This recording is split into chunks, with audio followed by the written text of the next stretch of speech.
ও Romeo trailer launch হওয়ার পর থেকে এটা নিয়ে আলোচনা চলছে।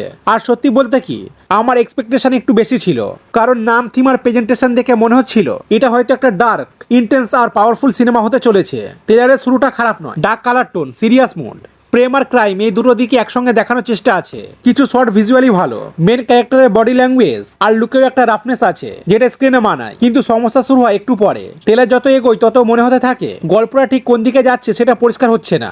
আমার সবচেয়ে বড় এক্সপেকটেশন ছিল একটা শক্ত হুঁক, একটা এমন মুহূর্ত যেটা দেখে মনে হবে এই সিনেমাটা হলে গিয়ে না দেখলে মিস হয়ে যাবে।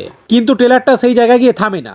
লম্বা হওয়া সত্ত্বেও থ্রিল, সারপ্রাইজ বা শক ভ্যালু খুব বেশি কাজ করেনি। ডায়লগগুলো আমার কাছে খুব মনে রাখার মতো লাগেনি। কিছু জায়গায় ডায়লগ আছে কিন্তু সেগুলো স্ক্রিনে দাঁড়িয়ে যাওয়ার মতো শক্তিশালী নয়।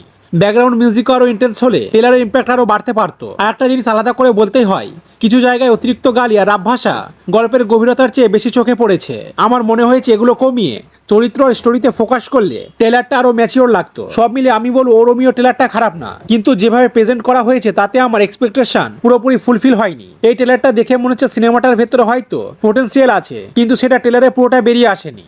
এখন আসল ব্যাপার একটাই, ট্রেলারটা যতটা দেখালো মুভিটা কি তার থেকেও বেশি কিছু দেখাতে পারবে? যদি গল্প আর পারফরমেন্স শক্ত হয় তাহলে রিলিজের পর ছবিটা সারপ্রাইজ দিতে পারে। আপনাদেরকে ট্রেলারটা কেমন লেগেছে অবশ্যই আমাদের কমেন্ট করে জানাবেন।